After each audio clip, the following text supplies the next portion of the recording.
بسم اللہ الرحمن الرحیم نحمدہ و نصلی علی رسول الکریم۔ حضور اکرم صلی اللہ علیہ وسلم کی سیرت کی تعلیم بھی ہم نے شروع کی تھی، دوبارہ سے سیرت کی کتاب شروع کری تھی اور اس کا ایک درس آپ کو دیا تھا، ایک تعلیم کی تھی، اور اس تعلیم میں نے آپ سے یہ کہا تھا، یہ بتایا تھا آپ کو کہ جناب نبی کریم صلی اللہ علیہ وسلم کی ولادت کا سال وہ کون سا سال تھا،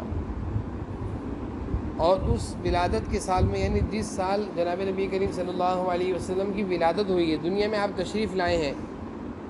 آپ کے آنے سے 40-50 دن پہلے ایک بہت بڑا واقعہ پیش آیا تھا۔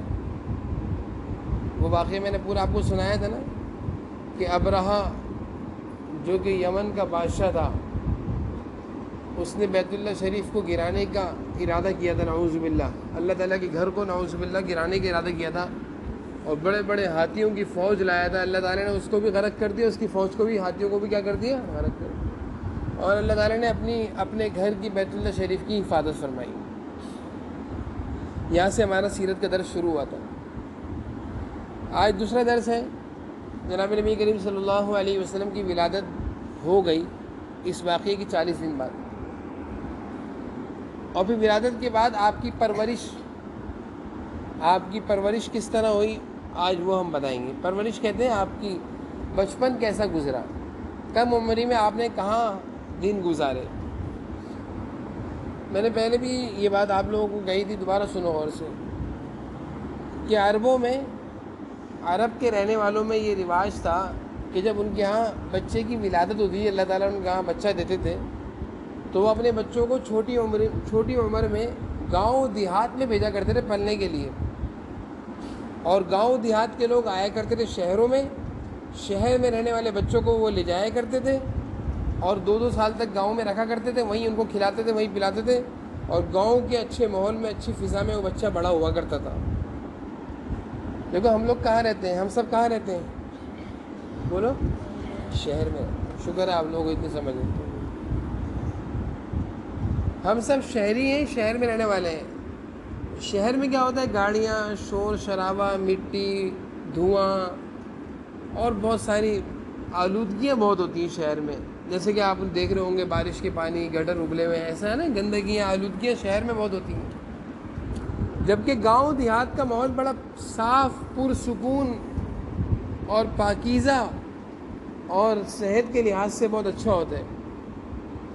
اور اگر گاؤں کی زندگی میں، دیہاتوں کی زندگی میں، کھانے پینے میں اگر آدمی بازاری چیزیں نہ کھائے، وہی چیزیں کھائے جو زمین میں اگتی ہوں، تو وہ صحت کے لحاظ سے وہ بچہ بڑا طاقتور ہوتا ہے۔ تو پہلے زمانے میں بھی، اور اب بھی کچھ گاؤں دیہات ایسے ہیں جہاں پہ صرف سبزیاں کھاتے ہیں جو زمین میں اگتی ہیں، اور کھانے بھی ان کے ایسے پکتے ہیں بالکل سیدھے سادے کھانے، مسالوں والے کھانے نہیں پکتے، جیسے ہم لوگ کھاتے ہیں نا مسالے والے کھانے، تیل والے کھانے، وہاں نہیں پکتے۔ اور دودھ بھی ان کے اپنی بکریاں ہوتی ہیں، اپنے جانور ہوتے ہیں، انہیں کے دودھ ہوتے ہیں، اور وہاں پہ نہ دھواں ہوتا ہے، نہ گاڑیاں ہوتی ہیں، نہ گاڑیوں کا دھواں ہوتا ہے، نہ شور شرابہ ہوتا ہے، نہ بے سکونی ہوتی ہے، نہ گٹر کے بڑے بڑے نالے بہرے ہوتے ہیں، بارشیں ہوتی ہیں، زمین ہوتی ہے، زمین سارا پانی پی لیتی ہے، آب و ہوا وہاں کی بڑی اچھی ہوتی ہے۔ تو اس وجہ سے عرب کے لوگ اپنے بچوں کو گاؤں دیہاتوں میں بھیجا کرتے رہے کہ وہاں جا کر یہ بچہ بڑا ہوگا تو اس کی صحت اچھی ہوگی، خالص چیزیں کھائے گا، خالص چیزیں کھائے گا۔ بھئی ہم لوگ جو دودھ پیتے ہیں خالص ہوتا ہے؟ پتہ نہیں خالص ہوتا نہیں ہوتا، بہت ساری جگہوں سے ہوتا ہوا آ رہا ہوتا ہے، تو اس میں ملاوٹ کا اندیشہ ہوتا ہے کہ ملاوٹ نہ ہو، اور بعض جگہوں پر ملاوٹ ہوتی بھی، پانی ملا دیتے،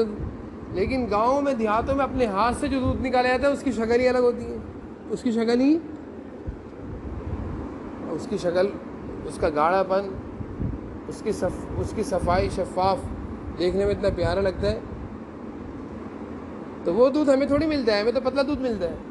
ہم تو دودھ کی دکان سے دودھ لیتے ہیں، پتلا ملتا ہے۔ اور اگر آپ گاؤں دیہاتوں میں جائیں اور بھینس کا دودھ آپ کے سامنے نکال کر گلاس میں رکھا جائے، آپ بولیں گے یہ تو مکھن لگ رہا ہے، یہ تو دہی لگ رہا ہے، گاڑھا، ایسا پیارا ہوتا ہے، صاف، اور ہم جو دودھ پیتے تھے ایسے پانی کی طرح۔ تو اس طرح کی خالص چیزیں گاؤں دیہاتوں میں ہوتی ہیں، اس لیے عرب کے لوگ، پہلے زمانے کے لوگ اپنے بچوں کو گاؤں بھیجا کرتے تھے بچپن میں، چھوٹا بچہ ہوتا ہے نا، تو گاؤں دیہات کے لوگ آیا کرتے تھے، بچوں کو لے جایا کرتے تھے اپنے ساتھ، اور وہ گاؤں دیہات کے لوگوں کو عرب کے لوگ پیسے دیا کرتے تھے کہ بھائی تم ہمارے بچوں کو پالو 2 سال تک، ہم 2 سال کے تمہیں مثال ہے 20,000 روپے دیں گے۔ تو گاؤں دیہات کے بچے لے آتے تھے، بچوں کو پالا کرتے تھے، گاؤں کی یعنی اچھی اچھی چیزیں، طاقتور چیزیں کھلایا کرتے تھے، دودھ طاقت کا دودھ پلایا کرتے تھے، بکریوں کا دودھ، تو اس سے بچے اچھے طاقتور ہوا کرتے تھے۔ تو جناب نبی کریم صلی اللہ علیہ وسلم بھی جب دنیا میں تشریف لائے، غور سے سنو، تو آپ کی والدہ حضرت آمنہ، انہوں نے بھی یہی چاہا کہ میں اپنے بیٹے کو گاؤں بھیجوں۔ تو حضور صلی اللہ علیہ وسلم کا بچپنا کون سے گاؤں میں گزرا ہے؟ بنو سعد، بنو سعد، بنو سعد کے نام سے ایک بستی تھی، وہاں کے رہنے والی تھی حضرت حلیمہ سعدیہ۔ کیا نام تھا ان کا؟ یہ حضور صلی اللہ علیہ وسلم کی رضائی والدہ ہے، رضائی والدہ ہے، یعنی یہ آپ صلی اللہ علیہ وسلم کو لے گئی تھی آ کر گاؤں، حضرت آمنہ سے لے گئی تھی۔ تو اس طرح حضور صلی اللہ علیہ وسلم نے بنو سعد کی بستی میں، گاؤں میں، بنو سعد کے گاؤں میں، آج بھی وہ بستی ہے، آج بھی وہ جگہ ہے جہاں حضور صلی اللہ علیہ وسلم کا بچپن گزرا ہے، کم عمری میں آپ نے زمانہ گزارا ہے۔ تو آپ صلی اللہ علیہ وسلم نے 4 سال اس گاؤں میں گزارے ہیں، جو ایک بالکل کھلی فضا ہے۔ اب دیکھو حضور صلی اللہ علیہ وسلم اللہ کے نبی ہیں، کسی کو نہیں پتہ یہ بڑے ہو کر اللہ کے نبی بنیں گے، کسی کو پتہ نا بچپن میں؟ بولے سارے۔ لیکن برکتیں آپ صلی اللہ علیہ وسلم کی بچپن سے آپ کے ساتھ تھیں، برکتیں بچپن سے ہی آپ کے ساتھ۔ چنانچہ حضرت حلیمہ سعدیہ اور ان کے ساتھ بہت ساری بنو سعد کی عورتیں بچوں کو لینے آئی تھی مکہ، سب نے اپنی پسند کے بچے لے لیے، جہاں سے پیسے زیادہ ملتے وہاں سے بچے لے لیے۔ حضور اکرم صلی اللہ علیہ وسلم آخر میں رہ گئے تھے تو حضرت حلیمہ سعدیہ نے لے لیے، باقی عورتوں نے دوسرے بچے لیے، ایسی جگہوں کے بچے لیے جہاں پیسے زیادہ ملتے ہیں۔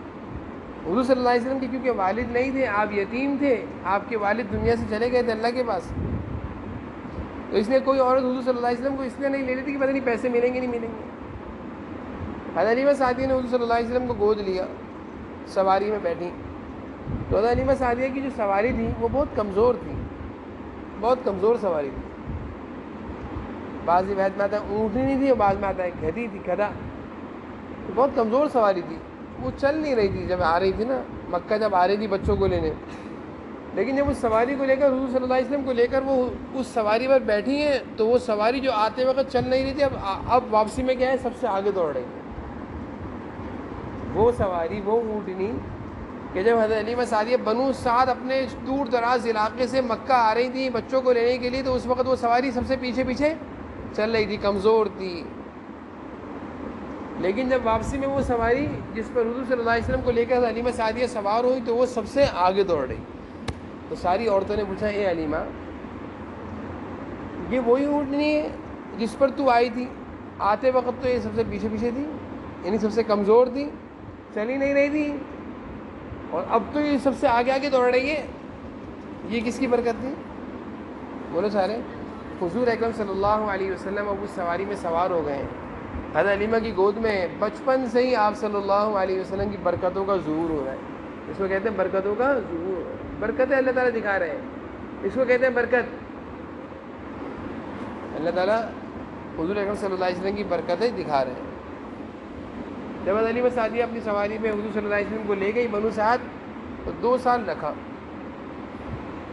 تو 2 سال کے دوران آپ صلی اللہ علیہ وسلم کی برکتیں انہیں وہاں بھی دکھی۔ کس طرح دیکھی برکتیں؟ کہ حضرت حلیمہ سعدیہ کی بچیاں اپنی بکریوں کو لے جاتی تھیں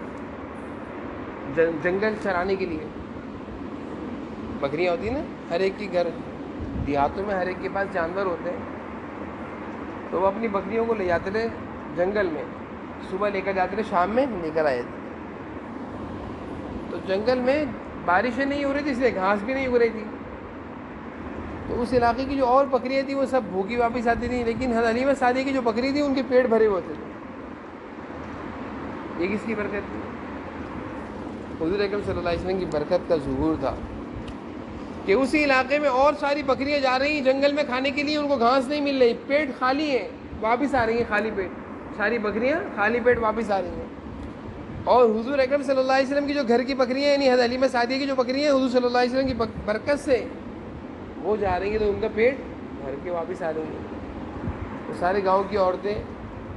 اپنے بچوں سے کہتی تھی کہ تم بھی اپنی بکریوں کو وہیں لے جایا کرو جہاں پہ حلیمہ سعدیہ کی بکریاں جاتی ہیں،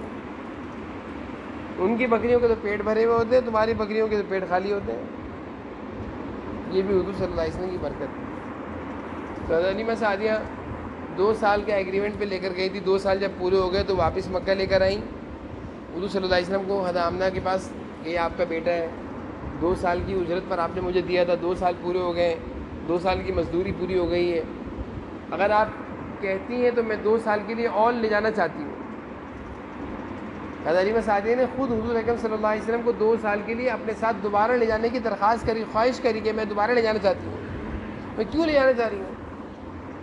حضرت آمنہ نے پوچھا کیوں دوبارہ لے جانا چاہ رہی ہوں؟ اس لیے کہ یہ بچہ بہت برکت والا ہے, یہ بچہ بہت برکت والا ہے, یہ معصوم سا بچہ نہیں ہے, یہ بڑے ہو کر اللہ کے نبی بنیں گے. کسی کو بھی نہیں پتہ ہے بڑے ہو کر اللہ کے نبی بنیں گے. تو حضرت حلیمہ سعدیہ نے حضور صلی اللہ علیہ وسلم کی والدہ سے کہا کہ میں 2 سال کے لیے تو آپ سے لے گئی تھی اس کو, 2 سال پورے ہو گئے, وعدے کے مطابق میں واپس لے کر آ گئی ہوں, اب میں آپ سے کہتی ہوں 2 سال کے لیے میں اور لے جاؤں گی. تو حضور اکرم صلی اللہ علیہ وسلم کو حضرت حلیمہ سعدیہ 2 سال کے لیے اور لے گئی. دیکھو دیکھنے میں حضور صلی اللہ علیہ وسلم چھوٹے سے ہیں نا, 2 سال کے ہیں, اب مزید 4 سال کے ہو جائیں گے. 4 سال آپ کی عمر ہے, آپ میں سے یہاں پہ کوئی بھی 4 سال کا نہیں, سب 4 سال سے بڑے ہیں. لیکن آپ صلی اللہ علیہ وسلم کی 4 سال کی عمر میں برکتیں دیکھو. جب کوئی نیک ہوتا ہے نا, نیک, جب کوئی نیک ہو, طبیعت اور عادت اور اخلاق کا اچھا انسان ہو, اللہ تعالیٰ اس کی برکت سے بیماریاں دور کر دیتے ہیں, پریشانیاں دور کر دیتے ہیں, مصیبتیں دور کر دیتے ہیں, گھر میں روزی روزگار میں برکتیں ہوتی ہیں. اور کوئی گنہگار ہو نا, گنہگار, گندا, اللہ کو ناراض کرنے والا, جھوٹ بولنے والا, گالیاں دینے والا, گندی باتیں کرنے والا, تو اس کے ہونے سے پریشانیاں نہیں جاتی اور پریشانیاں آتی ہیں. اگر آپ میں سے ہر بچہ نیک بن جائے گا, جیسے حضور اکرم صلی اللہ علیہ وسلم کا بچپنا تھا, کہ آپ بچپن میں کتنے اچھے تھے کہ اونٹنی پر آپ کی اچھائی کے اثرات کے اونٹنی بھی بھاگ رہی ہے خوشی میں. تو کم عمری میں تو سب نیک بن سکتے ہیں, آپ بھی بن سکتے ہیں. یہ تھوڑی کہ حضور اکرم صلی اللہ علیہ وسلم نیک تھے آپ نہیں بن سکتے, آپ تو تھے ہی, آپ بھی بن سکتے. بس آپ کو اپنے اندر اچھی عادتیں پیدا کرنی ہوں گی. اور وہ اچھی عادتیں کیا ہیں کہ آپ لوگوں کے اندر جو برائیاں ہیں, جھوٹ بولنا, لڑائی کرنا, دھکا دینا, موبائل میں گیم دیکھنا, ویڈیوز دیکھنا, امی کی بات نہ ماننا, نماز کے ٹائم پہ نماز نہ پڑھنا, ادھر نماز کے ٹائم پہ نماز نہ پڑھنا, گھر میں بہن بھائیوں سے لڑنا, قرآن کریم گھر میں کھول کے نہیں پڑھنا, ہر وقت موبائل, ویڈیوز, یہی ٹیبلیٹ ہاتھ میں, کمپیوٹر, یہ ساری گندگی ہیں, برائیاں ہیں. اس کی وجہ سے آپ کے گھر میں برکتیں نہیں آئیں گی, آپ کی وجہ سے گھر میں پریشانیاں آئیں گی بھائی. اور اگر آپ اپنے اندر نیکی پیدا کر لو, نمازوں کے ٹائم میں امی میں نماز پڑھنے جاؤں, امی میں گھر میں قرآن پڑھ لوں, امی موبائل میں یہ چیزیں دیکھنا اچھی بات نہیں ہے, ننگے سر نہیں رہو, ٹوپی پہن کر رہو, جھوٹ نہیں بولو, سچ بولو, بہن بھائیوں سے لڑو نہیں, محبت سے رہو, مارو نہیں کسی کو, گندے مذاق مت کرو, گندی باتیں مت کرو, موبائل کا استعمال بالکل مت کرو, امی سے بدتمیزی مت کرو, جو امی کہیں فوراً جی امی, جی یس, فوراً ایک آواز میں. آپ اچھے بچے بن جاؤ. آ رہی میری بات سمجھ میں؟ تو جس طرح حضور اکرم صلی اللہ علیہ وسلم بچپن سے اچھے تھے, ادھر دیکھو, ادھر دیکھو, ادھر میری طرف دیکھتے ہوئے کیا ہو رہا ہے بھائی. جیسے حضور اکرم صلی اللہ علیہ وسلم بچپن سے بہت اچھے تھے اور آپ کی برکتیں تھیں, آپ بھی سارے اچھے بن سکتے ہو نا انشاءاللہ. کوشش کریں گے سارے اچھے بننے کی, اچھا بننے کی. اچھی عادت اپنے اندر پیدا کرو. دیکھو اچھی عادت آپ کے اندر ہوں گی نا, آپ سے کسی کو کبھی کوئی ناراضگی نہیں ہوگی, سب آپ سے خوش ہوں گے, سب کہیں گے یہ بچہ بہت اچھا ہے, آپ کی تعریف کی جائے گی. اور اگر خدا نہ کرے آپ کے اندر بھائی تو کوئی بری عادت ہوگی, تو سچ بتا رہا ہوں, سب سے پہلے تو آپ کے خاندان کے لوگ آپ سے نفرت کریں گے. آپ کی پھپھو کہیں گی میرے گھر مت آیا کرو, آپ کی خالہ کہیں گی میرے گھر مت آیا کرو, تم میرے بچوں کو مارتے ہو, تم لڑتے ہو.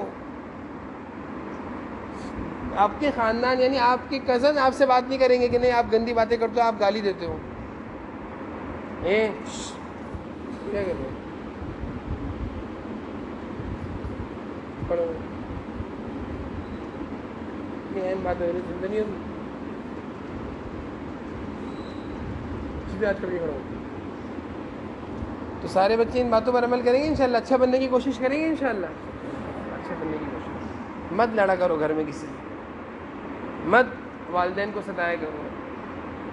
مت کسی سے جھگڑا کیا کرو، جھوٹ مت بولا کریں، لڑائی مت کیا کریں، گالیاں مت دیا کریں، موبائل کا استعمال مت کریں، نماز کے ٹائم میں نماز پڑھا کریں، گھر میں ٹوپی پہن کر رہا کریں، گھر میں ٹوپی پہن کر رہا کریں، ننگے سر مت رہا کریں، کھیلا کریں، کھیلنے سے منع نہیں ہے، لیکن جب اذان کی آواز کان میں آئے تو کھیل چھوڑ دیں، پھر نماز پڑھا کریں، صحیح ہے.